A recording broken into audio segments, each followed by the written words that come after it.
Welcome to No Broken Legs, playoff edition. I am your host, Evan Belfiore. Joining me in-house, Jimmy Champ. Welcome. Whoop, whoop. Jimmy, the Browns are in the playoffs. They'll be playing tomorrow night. We've got 2 games in the books already. The Rams are moving forward. The Bills are moving forward. It looks like Tampa Bay is going to be moving forward. We're at halftime of that game right now. But the game we care about the most, the Pittsburgh Steelers are 6-point favorites at home.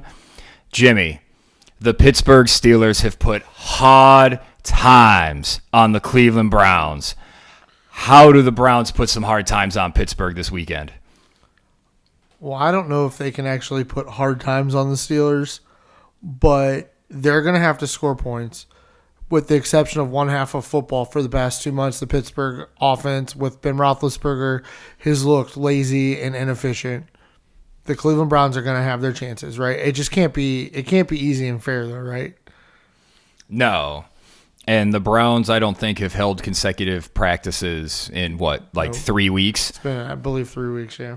And we still it looked like Harrison's going to be back. I still haven't seen final word on Ward. Out. Is he out? Okay. That's trouble. We got Harrison, and there was another. Goodson's back as well, the linebacker. DB, and that's a big help because Goodson's been important for them in some big games. Basically, this is a game where the defensive line has to come through and really hold the front, really pressure Roethlisberger, make him uncomfortable, and make up for that secondary that's just horribly depleted. Yeah, I mean, that's what has to happen. They chose to build this defense, much like Washington built theirs.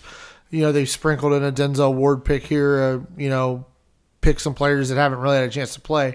But the money on the defense is on the defensive line.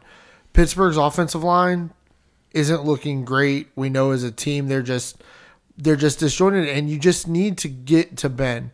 You don't really even need to get there. It just needs to seem like you're going to get there because he looks afraid to take a hit, and he will just get rid of the ball, and that's clearly causing a problem in the routes. Like, it's just too many drops for me just to put it on the wide receivers the last few weeks. I think it's just where they're expecting the ball and when they're expecting it is getting there quicker because Ben is under pressure. Because the Browns did get pressure the first time. They just got whooped. They got whooped, but the front was able to get around the edges a few times. But that's what has to happen. The defensive line, like you said, they have to play like the guys they are. They have to play like a very, very well-paid free agent and a number 1 overall draft pick. Yeah, and on the offensive side of the ball, we saw it last week. The Browns up front, he had some moments where he was running around. They were breaking in protection. T.J. Watt's going to be playing in this game. That's not going to help matters. Joel Bitonio is going to be out, so you got a hole at left guard. Are they going to be able to hold up against this Pittsburgh defensive front? Probably not, but they're going to have to make it happen. As we've seen with Bitonio being out, it's a big deal. That one really hurts because we've seen all year long when they've had to move pieces around on the offensive line at all, it's been poor play. So hopefully they're able to work it. But I think this just has to be – they're going to have to run the ball on early downs and get success. They're going to have to get extra guys out of the box. Baker's going to have to be good. This is why you're here. You want to change the culture. You talk about it. You talk about you're not accepting a participation trophy.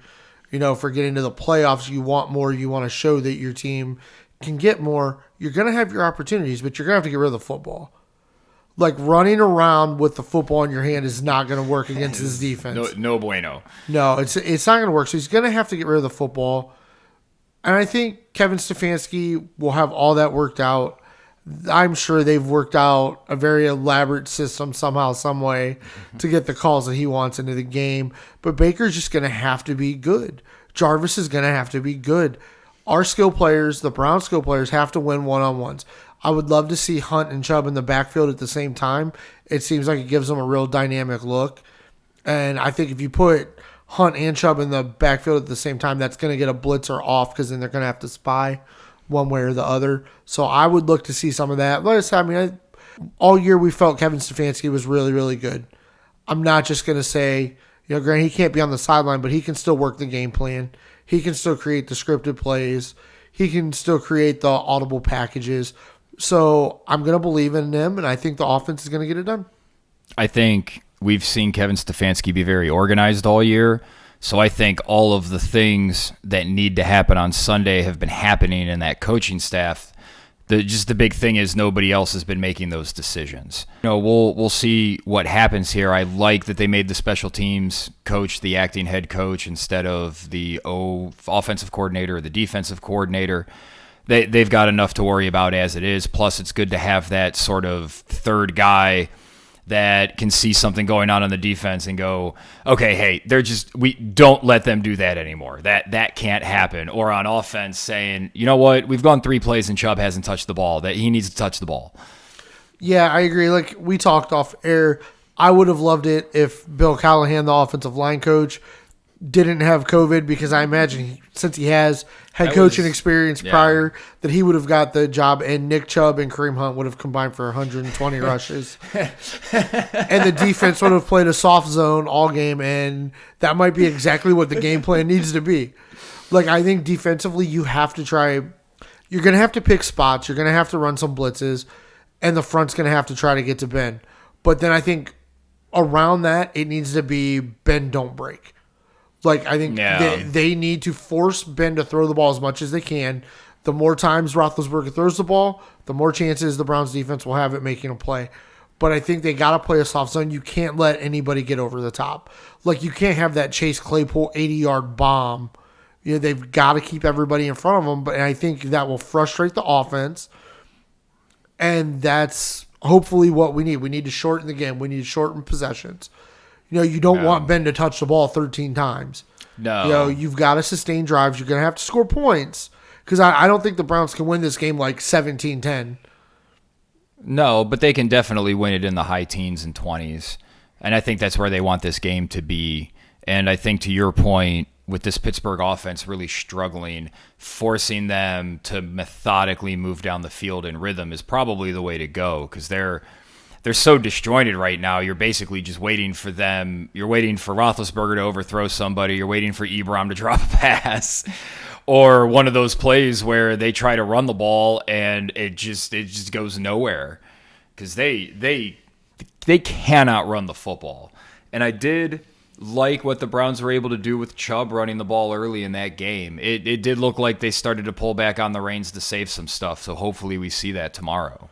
Yeah, it's really wild that we're sitting here having a conversation about this where we're like, is it possible that our rookie head coach was holding some stuff back when it looked like the game we were under control? I mean, you think about that kind of conversation as opposed to what the conversations were week 17 last year with the Freddie Kitchen season.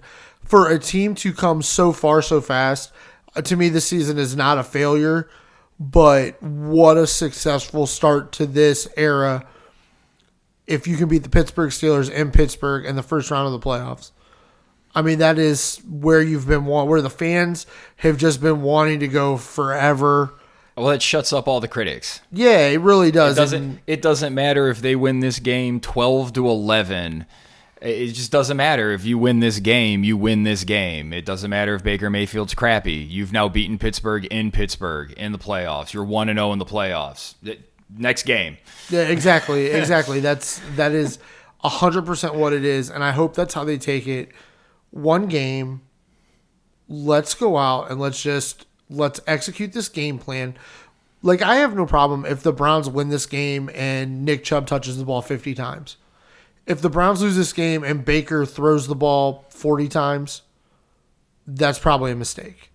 Yeah. Like, it needs to be run heavy. The game plan and needs they've to be got to pick less, their shots. Less what it was against the Giants and the following week against the Jets. They need to focus on running the ball. Chubb needs 20 to 25 carries, period. Yeah, and I think they have to run the ball. I think where it is probably where the runs come from.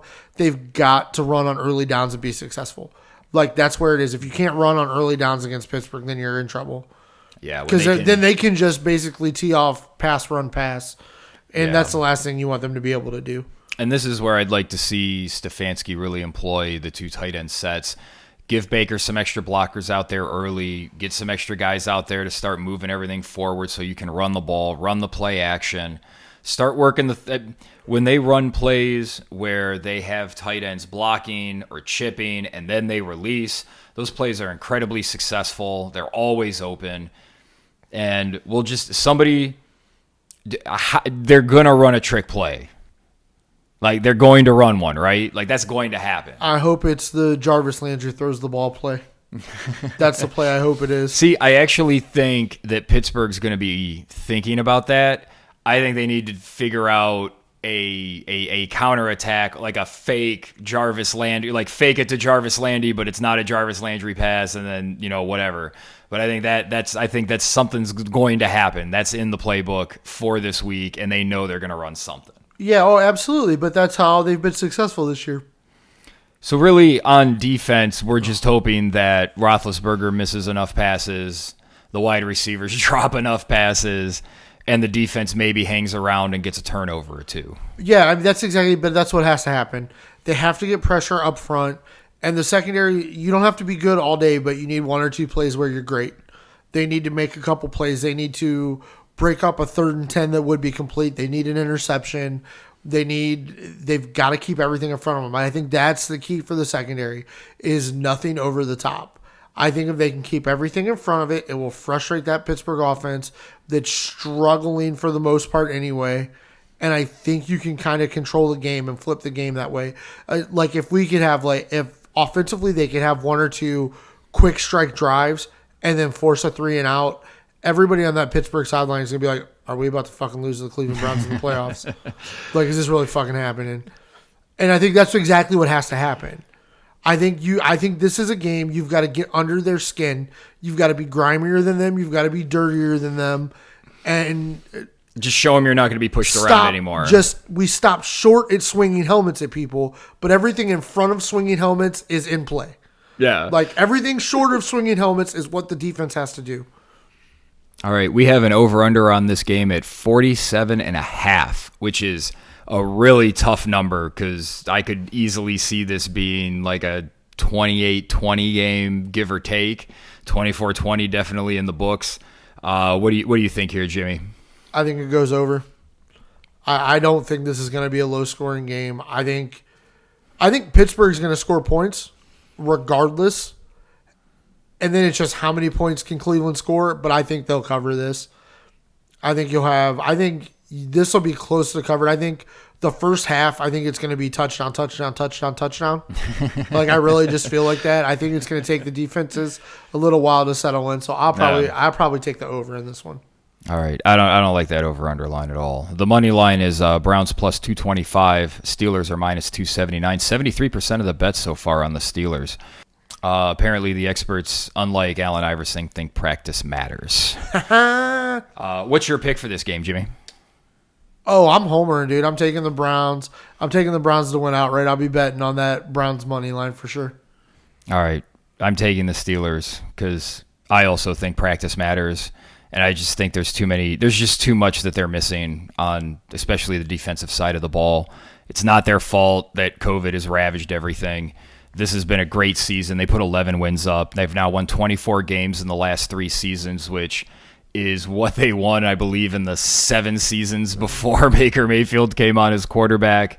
And I just think the future looks bright. Invest some resources in that defense and make a run at the division next year. Yeah, but I mean, how great is it, as a Cleveland Browns fan, and I'm sure for everybody in the Browns front office, it probably helps too, but how great is it to, at the moment, you've got a roster where the guys in the front office can actually say, hey, we've got some issues, but we don't have 27 leaking holes in the ceiling. No. And we can actually go after these issues. Yeah. We can make our first 3 picks on defense if we wanted to. And the cornerback, cornerback and safety should be locked up next year. Like, they have to expect their players to be healthy. I know you don't expect these players to be healthy. You can think Delpit will come back, but I will believe Greedy Williams can play football at the NFL level when I actually see him on an NFL field more than I see him off of an NFL field. Oh, no, that's fair. That's fair. But the front office will be going into the offseason as if those 3 guys are all healthy. So that's a mistake. Well, I'm just telling you. I think Ward showed that he can stay. He's going to give you at least 12 games a year, which, okay, I'd like to see more, but baby steps, I guess. I'm just going to go ahead. I'm going to be the optimist for a change going into a Browns offseason, and I'm just going to hope that those 3 guys stay nice and healthy. Harrison's looked pretty good at times. Not great, but he's looked pretty good. Hopefully Sendejo doesn't have to see the field next year, and they just draft linebacker. Like, that's what has to happen. Unless they've got somebody they can go get in free agency. I haven't looked at what's coming out in linebackers as far as free agency, but unless you're going to be able to sign somebody, they got to draft linebackers. Yeah. Because I don't know how much farther you go in the playoffs with Taki and Mac Wilson as your two best linebackers. I think they have to look at re-signing Goodson.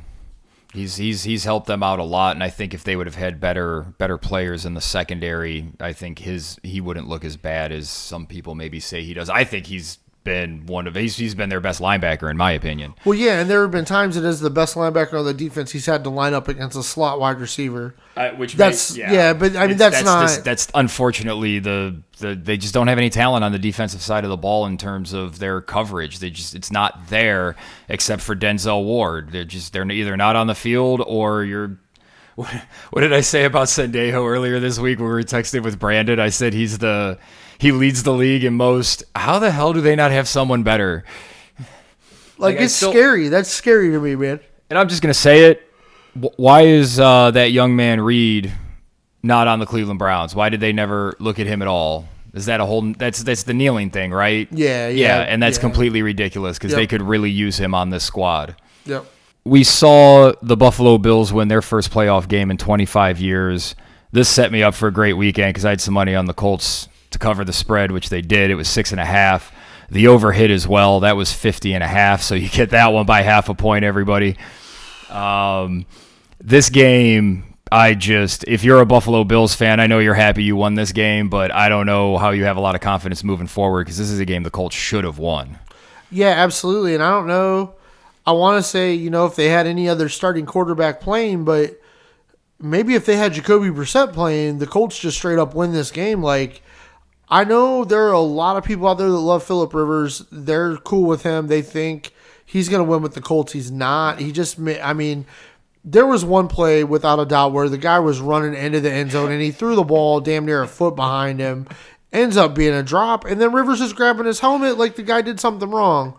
Like, there's no way that route was set up for him to cut it off and stop. There's no way.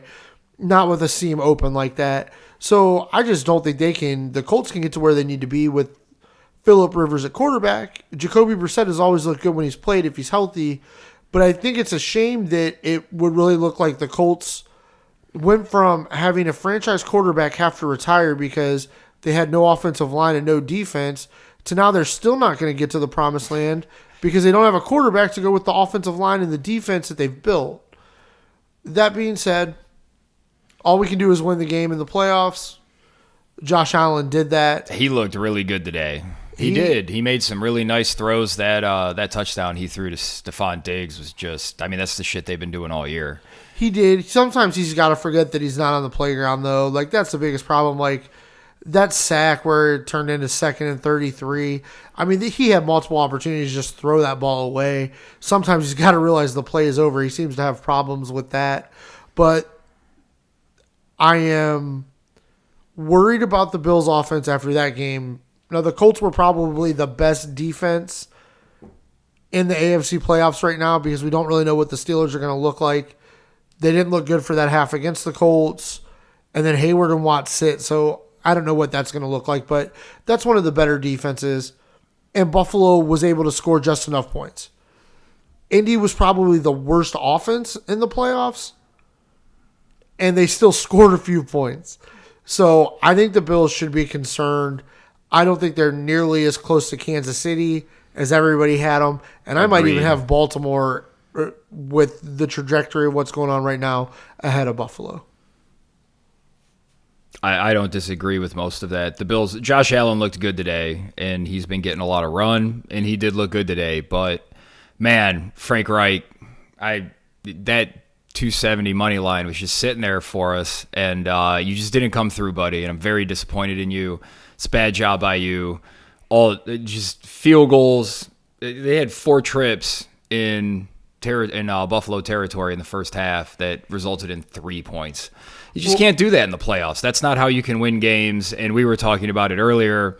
That's the kind of stuff Phil Rivers has done in big games for a long time, and that's why he shouldn't be a Hall of Famer. But that is another discussion. We do have another game in the books. The Seattle Seahawks losing to the LA Rams. The Rams obviously cover the 3.5 spread. Jimmy, you were all over this. You've been all over the Rams all year. Congrats. Thank you. Yeah, and this was just as much about kind of what's been going on with Seattle offensively as it was about just a love for the Rams defense and their running scheme. The pass game is nothing to write home about yet, but it has opportunity. Wide receivers are always open. It's just whether or not either quarterback can get them the ball. What happened in Seattle was weird to me, and I don't know if Pete Carroll maybe needs to step back a little bit or whatever. But they started the season, they were so balanced on offense. And then they went through some COVID, they went through some injuries. And it just became, the last few weeks, it became Chris Carson, you run the ball 2 times out of shotgun right into the line of scrimmage, and then we're going to throw a bomb on a cross route to DK or Tyler. That was never going to work against the LA Rams. It didn't work a lot, but it did work here and there. But the Rams have the secondary to cover it, and they're good in their front four, so they're not going to let Chris Carson get through the line. It was just a horrible matchup for what Seattle's offense is now. But to me, it's crazy for Seattle to lose in the first round of the playoffs as a 12-4 division winner and as good as they look to start the season. That's nuts. If I would have told you before the game that Seattle would rush for 136 yards, you would think they won. Yeah, absolutely. But Russell Wilson was 11 of 27 for $174. Did have the 2 touchdowns, but that telegraphed interception on the screen pass to Metcalf. That's just a great play, but we've seen that before with Pete Carroll. We saw it in the Super Bowl. They knew what play was coming. Malcolm Butler jumped the route. Same thing happened here. The Rams just really seemed like they just knew they could control Seattle on offense, and they knew they couldn't do enough. And then that fumble that happened on the return that put them up 30 to 13. That was the game. And who knows what Jared Goff looks like with another week. He didn't look good, but he made a nice throw to Bobby Trees. So he didn't look good, so he looked exactly like he looked all year. That is what you're saying? he looked like Jared Goff. That is what I am saying. It's kind of rough for Goff because I don't necessarily know. No matter how many more playoff wins the Rams would have, most likely Jared Goff would not be the reason they won, but he could absolutely be the reason they lose. Like, he's just got to control the game, whether he wants to or not. He's got to throw a couple balls downfield, and then he's just got to be fine throwing that quick out to Coop and to Cooks. Or, I'm sorry, my boy Bobby Trees. Yeah. That's where the ball has to go, and it's got to come out quick, but I just love their offensive scheme. They're using a lot more tight ends on blocking plays. I just love what the Rams have been doing. Now, Aaron Donald being hurt so far, no reports on his ribs. That's a killer. Yeah. Like, that's a big deal. So we'll have to wait and see. But just the Rams defense, the Minkah Fitzpatrick trade is probably paying off pretty good for Pittsburgh. But the Jalen Ramsey trade, my goodness, what the Rams got for that trade. Yeah, he kept Metcalf frustrated is what he really did. Yep. He didn't let him get the things he wanted. Doesn't get the ball for a while, and then that's what caused that play where they forced it to Metcalf, and they were ready for it. And that's worth whatever you trade for it. Yeah, and after last week, in a game to decide who goes to the playoffs, he completely locked down DeAndre Hopkins. So just kudos to Jalen Ramsey on, kind of getting his shit together and getting himself turned around and being the player that he was supposed to be. All right, the 1:00 game tomorrow. The Baltimore Ravens are traveling to the Tennessee Titans. Baltimore is 3-point favorites in this. The over-under is 54.5. The money line is Ravens minus 172, Titans plus 148. Jimmy, what do you like in this game? Well, first I'm hammering the over because neither one of these defenses will really be able to stop the other one. This looks like a Big 12 championship game to me. Yeah, it's exactly what it looks like. I'm taking the Ravens here. I watched last week. I watched Derrick Henry have one of the best games I've personally ever watched a running back have. And it took 60 minutes, 0 seconds for the Titans with Derrick Henry playing that well to beat the Houston Texans. Granted, it's Deshaun Watson, but granted, he's only got one of his main options out there. And they were in the game. I mean, Tennessee's offense stalled out in the second half. If the Titans need the entire game to beat the Texans in regulation, I cannot even consider them beating Baltimore the way Baltimore has been playing the last couple of weeks. Lamar, I mean, as much as I hate it, the Browns game got Lamar back on track. He's playing pretty well. Baltimore's defense, I think, can stop Derrick Henry more than I think the Titans are going to be able to stop Lamar Jackson. I think Baltimore got back to more of what they did last year in terms of Lamar running the ball, except now J.K. Dobbins adds a whole nother level to this offense because he's so explosive. He's so good. We saw it when he was in Columbus, so it's no surprise to anybody around here.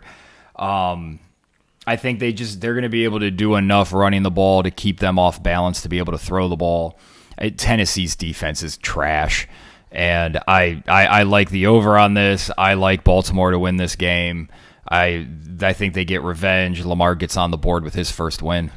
Yeah, absolutely. Like you said, I think what Baltimore is starting to see is that when they got J.K. Dobbins, they got the young prime version of Mark Ingram that they so desperately need for that offense to be able to do everything it can. I mean, they need one big wide receiver, one big tight end, and a running back that can break runs, and that's what they have now. It makes that option so dangerous. Mark Andrews just needs to not have the yips tomorrow, catch the football. I don't see this game being close, really. I don't see, to me, this game isn't going down to the fourth quarter. I think Baltimore probably wins this game in the first half. So I really like some player props. Oh, I hit a player prop earlier today with Cam Akers. I took the over on his total yards. I felt like that was easy money. Nice. I like Lamar over rushing yards. I like Lamar total touchdowns. It was at 2.5. I like the over there. Let's hammer that. I actually like Derrick Henry under his total, which I didn't write down the total. It was like 88, 89, somewhere in there. I actually like Henry to be under because you just said. I think Baltimore is going to jump on him early, exactly and I think they're going to look to shut down Henry and force Ryan Fitzpatrick to beat him. Yeah, that's exactly what's going to happen. They're going to run blitz, and they're going to have extra guys in the box, and they're going to say, Tannehill, if you beat us, if that's how we lose the game, then that's how we lose the game. We lost the game because we couldn't cover A.J. Brown. We're not going to lose the game because we didn't tackle Derrick Henry. Yeah, don't lose a playoff game because you gave up 200 yards to Derrick Henry. That's stupid. Yeah, no, you're absolutely correct. The 4:40 game is the New Orleans Saints taking on the fucking Chicago Bears, man. They're still hanging around. This is a 10-point spread. 47.5 is the over-under. The Saints are at -500 on the money line. The Bears +391. I had a betting strategy. Wow, that's juicy. I had a betting strategy coming into this weekend where I liked the Colts to cover, and that bet allowed me to put bets on the Bears, the Washington football team, and the Colts to cover, or not to cover, on the money line. There's always something weird supposed to happen. It hasn't really happened yet. Buffalo held serve. That LA-Seattle game, the way Seattle's been playing, anybody could have won that game. Maybe we didn't think LA would blow them out, but watching that game, I don't think anybody was really surprised. Yeah. And as we speak, we got, 8:40 left in the third quarter. It's Tampa Bay 18, Washington 10, so maybe something weird happens with the rest of this game. Come on, WFT. Yeah, that'd be a nice hit on the money line. Pretty sure we were both all over that +440 money line for Washington. Oh yeah, especially after a year. Look, the regular season's over. I was well ahead and had a little money to burn. Yeah, I'm gonna take a shot at that. Yep, absolutely. This Bears game, man, if Tampa holds serve tonight, that Bears-Saints game looks like something weird is gonna happen. Yeah, well, I mean, the Saints are all about weird things happening in playoff games for a while now. This is painful for me to say because I know as soon as I get done saying it that the Bears are going to win this playoff game. I don't hold against Washington that Washington won their division at 7-9. I don't, because your first responsibility is to win your division. How many ever wins that takes, you did your job. But I think it's a shame that I don't get to watch the Miami Dolphins in the playoffs, but I get to watch an 8-8 Chicago Bears team get depantsed by the New Orleans Saints. Led by the one and the only Mitch Trubisky, a.k.a. the new Blake Bortles. They're exactly right. He's going to waste his defense just like Blake wasted that excellent defense. 100% of the experts took the Saints in the money line. And there's no surprise there. I mean, I guess some wonky shit can happen enough for the Bears to win this game, but we thought earlier this year that people had overvalued the Saints defense too quick, but now the Saints defense is playing really good football, and I think there will be, I had a lot of weeks in the middle of the season where I was able to really nail down Chicago's running game success. Yeah. I was really able to nail down what I thought David Montgomery was going to be able to do, and I don't think he'll be able to do it this week, and you're not going to win by Trubisky going toe-to-toe with Drew Brees. Alvin Kamara is back for this game. He's been playing really, really well since Drew Brees came back because Drew Brees knows what's good for him. And I didn't actually look. Did Michael Thomas come back for this game? Do you know? I was actually going to follow up on your point about Alvin Kamara. The main person who would be covering Alvin Kamara is Raquan Smith, who will not be playing on Sunday. That's going to be a huge loss for them. And let me look up Michael Thomas while we are talking right now. Activate Michael Thomas, Deontay Harris. So we'll see if he makes it onto the field. So, yeah, I don't think the Bears defensively can stop the Saints enough for the Bears offense to be able to score on the Saints defense. Trubisky looks okay-ish at times. I mean, and then he throws passes that just make absolutely no sense. Yeah, he's Blake Bortles. Yeah, no, you're absolutely right. He makes a whole bunch of screen passes, right. Those quick screens, the comebackers, the quick ins and outs. He'll hit those drags across the middle. You can even get some seam routes, but it's all smoke and mirrors because when everything clamps down or if you really start putting pressure on him, it's a house of fucking cards. And this is how the Bears win this game. They minimize what Trubisky has to do, so he ends up going. He has one of those games where he's like 28 of 38, where he throws a ton of short passes, and he probably runs for another 50, 60 yards, and they get Montgomery going on the ground to maybe another 50, 60, so that they have, a combined total of somewhere around 120. That's how they're going to win this game and get a turnover or two. It's just the New Orleans Saints in the playoffs. It's just like, you know what? I'm just going to bet against them this week, bet against them next week if they win, and just ride it out. Well, but now we'll be able to find out if it's the Vikings or the Saints, like which team it is that which one makes the crazy magic happen. Yeah. Well, what was it? There was the miracle catch, and then there was the pass interference that wasn't called on the Vikings. Or no. That was the Rams. That was the Rams. Yeah. The Saints did not get the pass interference. Yeah. And then the next year they got a pass interference against the Vikings. Yep. Yeah, if there's a pass interference that goes against New Orleans at the end of this game that helps Chicago win, it's the city's they're done. They're just going to be done with football. It's quite possible. It is quite possible. So just as sort of a roundup here, as we see that it's just Tampa Bay is just not looking good on offense. They don't look in rhythm. What is your sort of betting strategy in the playoffs? How do you like to approach these games? Do you like to try to bet every game? What do you like to do, Jimmy? Right now, with the teams that are in the playoffs, I feel like I have a really good feel for what their offenses and defenses are. And I'm probably looking to hammer over-unders because I think you can really look at it and get a good idea of, is this really a number they can hit? Or, they can get to this. I mean, you got to remember, a 28-21 game is 50 points.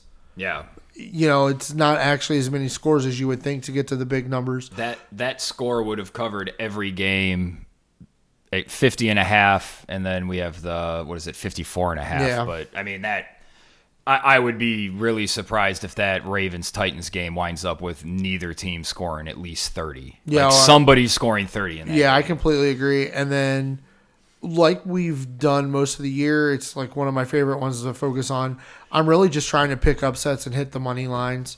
I mean, it's the easiest, best way to get in a little bit of an investment back and a little bit of bankroll going. Just now, if you really don't feel there's an underdog there, don't force it.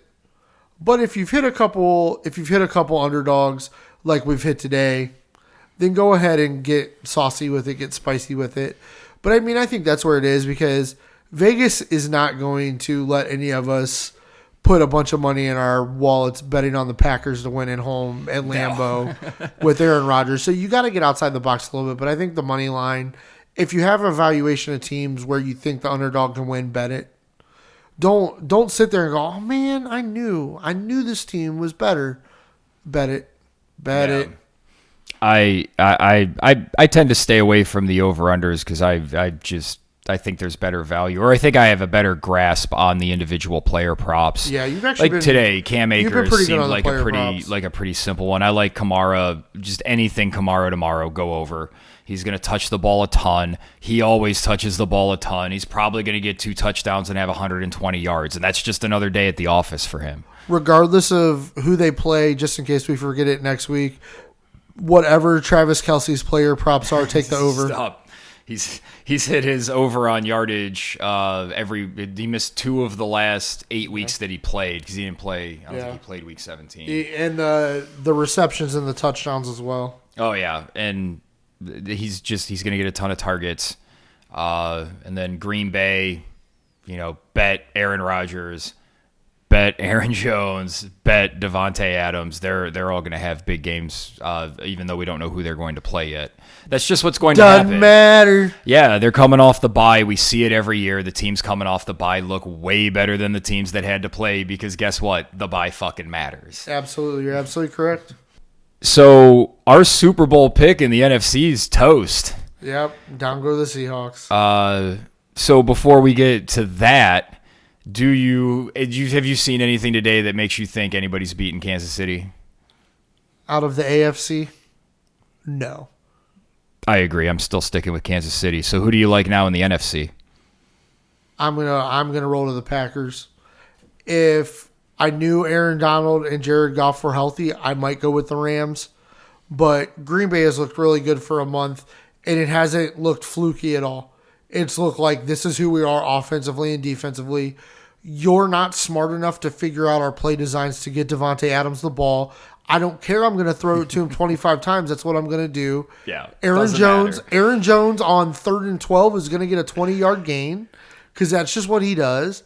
And the Packers, I think, are going to the Super Bowl. I will love to see Aaron Rodgers versus Patrick Mahomes in the Super Bowl.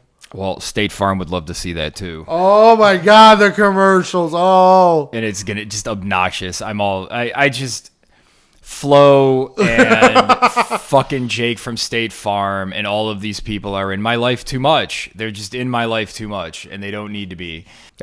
Jimmy, it's been a good weekend so far in terms of gambling. I wish you luck tomorrow as well. You as well, brother. Absolutely. Well, that does us for this week. Hopefully we'll be celebrating a Browns win next week. Oh, my God. The Browns are going to beat the Steelers in the playoffs. Oh, my, this city, if that happens, the city's going to be insane. It's just going to be insane. How about the Steelers lose to the Browns in the playoffs, and then Clay Matthews gets inducted into the Hall of Fame? I like it. I like it, too. And hopefully we'll be celebrating it. We'll see you all next week. Good night. Represent